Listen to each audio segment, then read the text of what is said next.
Shalom,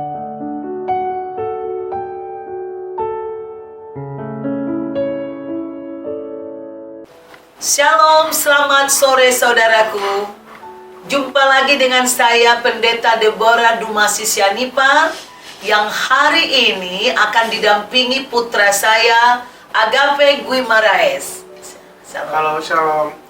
Saudaraku, hari ini, sore ini adalah kita masuk dalam acara Renungan Senja dari CBM 7 TV atau CBM 7 TV Christ Bride Ministry Jakarta, Indonesia. Hari Minggu yang lalu kita sudah mendengarkan firman Tuhan yang disampaikan oleh Evangelis Agape yang berjudul Hujan yang Terbuang atau Wasted Rain. Saudaraku, kita seringkali mengalami kekurangan air di masa musim panas. Tetapi ketika musim hujan seperti sekarang ini, air begitu banyak terbuang dan kita tidak tahu menyimpannya dan kemana dia pergi. Kita baca dulu dasar firman yang disampaikan dari Yesaya 55 ayat 8-11. Saya bacakan buat kita semua. Sebab rancanganku bukanlah rancanganmu dan jalanmu bukanlah jalanku. Demikianlah firman Tuhan. 55 ayat 9. Seperti tingginya langit dari bumi, demikianlah tingginya jalanku dari jalanmu dan rancanganku dari rancanganmu. Sebab seperti hujan, perhatikan baik-baik. Sebab seperti hujan dan salju turun dari langit dan tidak kembali ke situ, melainkan mengairi bumi, membuatnya subur dan menumbuhkan tumbuh-tumbuhan, memberikan benih kepada penabur dan roti kepada orang yang mau makan. Demikianlah firmanku yang keluar dari mulutku, tidak akan kembali kepadaku dengan sia-sia. Saudaraku, di sini kita lihat hujan, dan hujan itu bukan hujan batu tetapi hujan air. Dan air ini memiliki jalan. Dan jalan yang mengatur jalan ini adalah Tuhan. Saudaraku, kita akan kembalikan kepada Evangelis Agape. Saya bertanya, dan dia boleh menjelaskan kepada kita semua, apa sebenarnya makna hujan ini di dalam Alkitab dan buat tiap-tiap orang. Ya, terima kasih Bu Gembala. Hujan itu diartikan seperti firman Tuhan. Jadi hujan itu di sini adalah firman Tuhan, yang dimana hujan itu sebenarnya memiliki kesan tersendiri buat setiap orang, ataupun dalam situasi yang berbeda dia punya kesan tersendiri. Artinya gini, misalnya saya suka dengan hujan, atau misalnya Anda tidak suka dengan hujan. Kenapa? Ya. Karena misalnya saya adalah seseorang yang lagi menanti-nantikan hujan dan panas gitu udaranya, sehingga saya membutuhkan hujan untuk menjadi kesegaran. Tetapi di saat yang sama saya nggak suka hujan kalau lagi nyetir kendaraan, apalagi di tol, karena itu akan sangat mengganggu, apalagi kalau deras. Jadi hujan ini untuk poin pertamanya adalah nggak selalu disukai. Dan juga di ayat ini firman Tuhan itu saya pikir bahwa di firman Tuhan di Yesaya 55 ayat 6-7 yang dikatakan, baiklah orang fasik meninggalkan jalannya dan orang jahat meninggalkan rancangannya dan kembali kepada Tuhan. Saya kira itu tentang kebangunan rohani. Jadi hujan ini sebenarnya menjadi kebangunan rohani buat orang, tetapi tidak ada kebangunan rohani tanpa pertobatan. Oh iya. Jadi hujan sebenarnya digambarkan oleh firman yang disampaikan Agape seperti kebangunan rohani. Ada air menetes, tidak disebut hujan. Kalau hanya air sumur tidak disebut hujan, walaupun sama-sama air. Tapi kalau udah berbicara hujan, itu sesuatu yang sangat melimpah, saudaraku. Berarti penekanan yang luar biasa. Tetapi tadi dikatakan tidak semua orang merasa penting. Ya, tidak merasakan, atau tidak semua orang merasakan on atau di dalam hatinya ketika firman dicurahkan begitu dahsyat seperti pada akhir-akhir ini. Saudaraku, zaman dulu mungkin ya kita hanya mendengar firman di gereja, kemudian berkembang lewat televisi, lewat majalah, dan sekarang ini yang paling luar biasa, sedang ada hujan firman Tuhan. Semua pendeta-pendeta dari berbagai gereja, berbagai aliran berkhotbah begitu hebat dan dahsyat. Dari yang terkenal dan sampai yang tidak terkenal. Dari kampung-kampung, desa-desa, sampai di kota-kota. Semua sekarang memberikan firman Tuhan, hujan firman Tuhan melalui YouTube, atau banyak sarana-sarana televisi atau radio dan lain-lain. Oleh karena itu saudaraku, itu yang dimaksud. Apakah hujan firman ini berdampak kebangunan rohani di dalam kehidupan kita? Tetapi tadi Evangelis Agape mengatakan, kebangunan rohani tidak terjadi bila tidak ada pertobatan. Demikian saudaraku. Maka kita akan lanjutkan kembali. Bagaimana dampaknya firman Tuhan ini berproses di dalam pikiran Agape sendiri dan juga di dalam pikiran jemaat. Silahkan, mungkin bisa dijelaskan. Iya, yang pertama, firman Tuhan itu, kita harus tahu ya, firman Tuhan itu tidak mengabaikan proses berpikir kita sebagai manusia. Yes. Jadi nggak semerta-merta juga kita melihat, wah ada firman ini, wah ekstrim, oh memang di luar logika gitu. Iya. Tapi juga firman itu selalu datang menyesuaikan dengan kita. Ya, Bapak Ibu perlu tahu bahwa firman Tuhan itu selalu datang, hujan itu selalu datang dengan purpose-nya masing-masing. Makanya ketika firman itu tercurah, ya, itu pasti akan membuahi, pasti akan membuat subur tanah. Masalahnya, kalau misalnya tanah itu, atau hati itu, atau pikiran itu tidak kosong, ataupun untuk siap diisi, ya, itu akan menjadi sia-sia. Makanya atau harus banyak ada muatan-muatan dunia di dalam pikirannya, Tepat sekali. sehingga dia tidak bisa menyerap, menampung lebih banyak hujan itu. Intinya harus ada pengosongan Ada wadah. sebelum ada pengisian. Yes. Kalau Tuhan mau berbicara sama kita, tapi kita nggak punya ruang untuk menerima firman itu, percuma. Padahal kita membutuhkan firman Tuhan. Mungkin saya tambahkan, pengosongan itu dalam arti bukan kita berarti kita bermeditasi kosongkan. Artinya, maksudnya, mengosongkan keinginan-keinginan daging seperti Kristus mengosongkan dirinya. Sehingga kehendak Bapa melalui firman Tuhan ini dapat ditampung lebih banyak dan lebih memenuhi kehidupannya, menguasai kehidupannya. Teruskan. Iya, kita ini membutuhkan firman Tuhan, Bapak Ibu.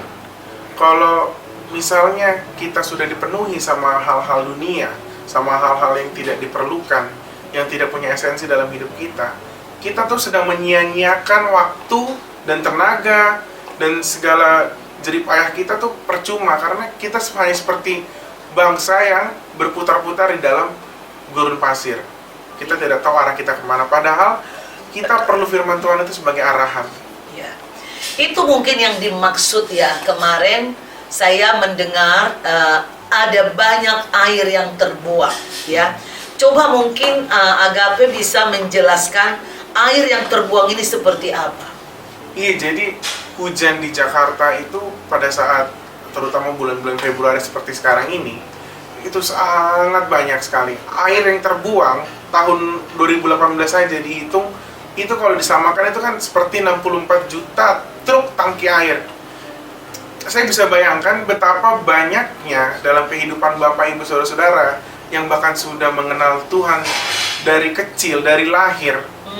Itu bisa diumpamakan seperti 62 juta kata-kata Firman Tuhan. catatan, kebenaran yang dibiarkan begitu saja sia-sia gitu.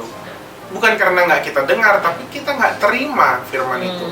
Karena kita penuh dengan hal-hal lain yang menutupi. Hal-hal Kita nggak dunia. bisa menerima. Jadi hujan itu udah tercurah, mau seberapa deras, mau sampai 64 juta truk tangki air pun, kita nggak akan pernah Kalau kita nggak terima, kita nggak akan pernah bisa mendapatkan hasilnya.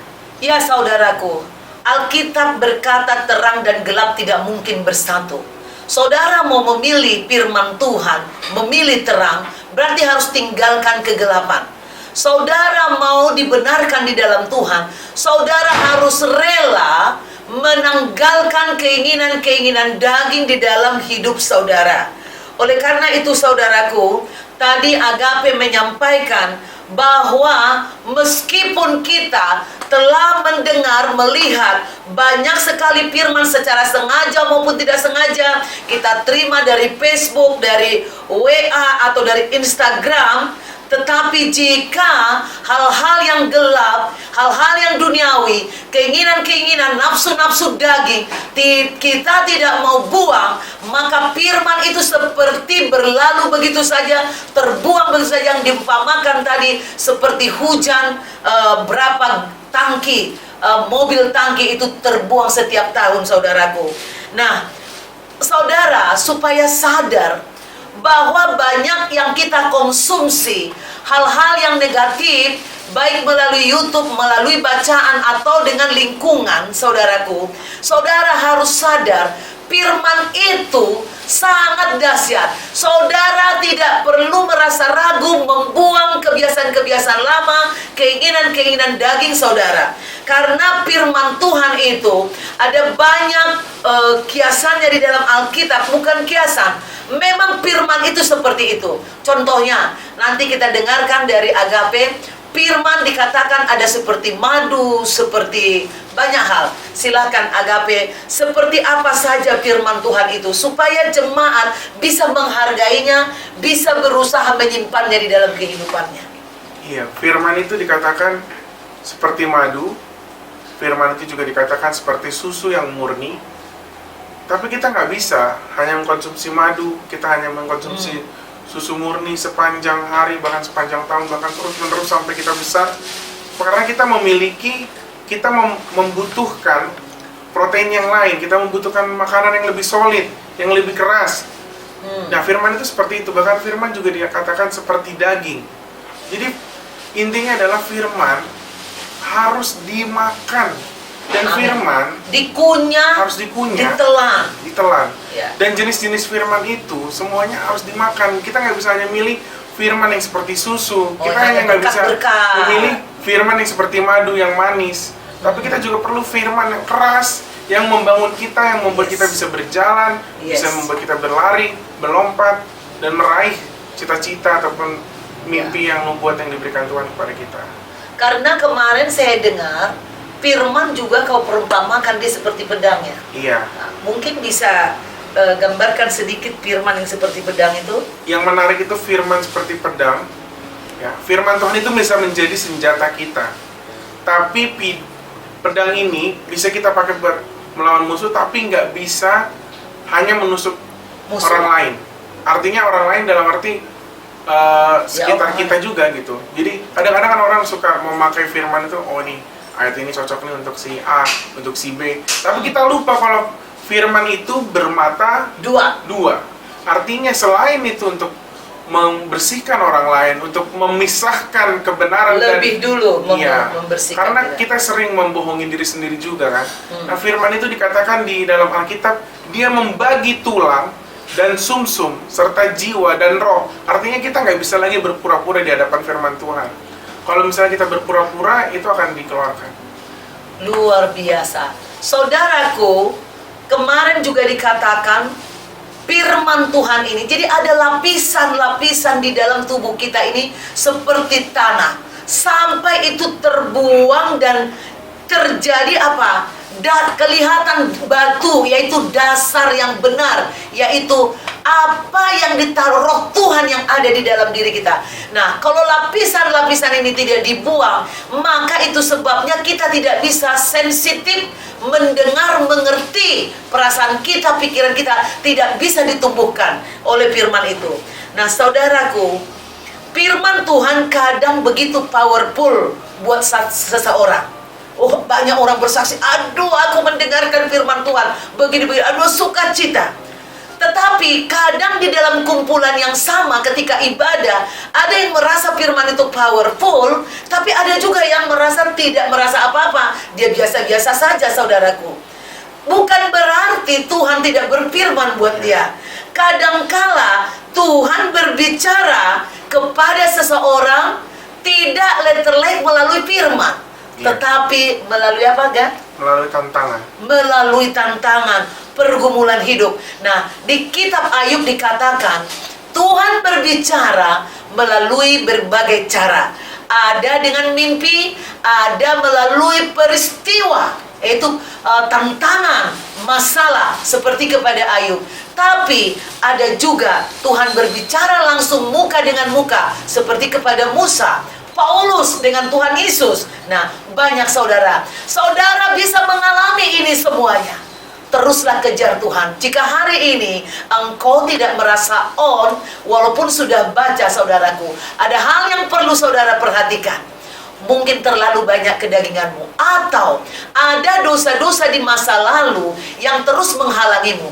Engkau butuh dilayani, pelepasan, konseling kepada pendetamu atau gembalamu, atau saudara bisa konseling di GBI CBM, dan saudara juga bisa menanggalkan. Tuhan akan memberikan kemampuan untuk menanggalkan nafsu-nafsu kedagingan, sehingga setelah itu semua dibuang, firman yang saudara dengar bisa tertampung dengan baik, tidak menjadi sia-sia terbuang begitu saja. Firman itu akan mengerjakan di dalam hatimu seperti seorang petani yang mencangkul tanahnya.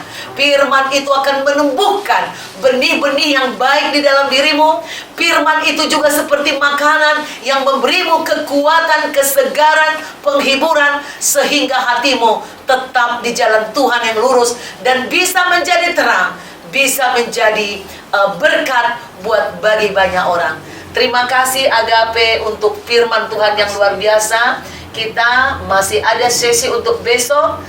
Saudaraku, jangan lupa jika engkau terberkati dengan sesi daripada renungan senja ini, silahkan saudara buka kembali besok tepat jam 5 sore.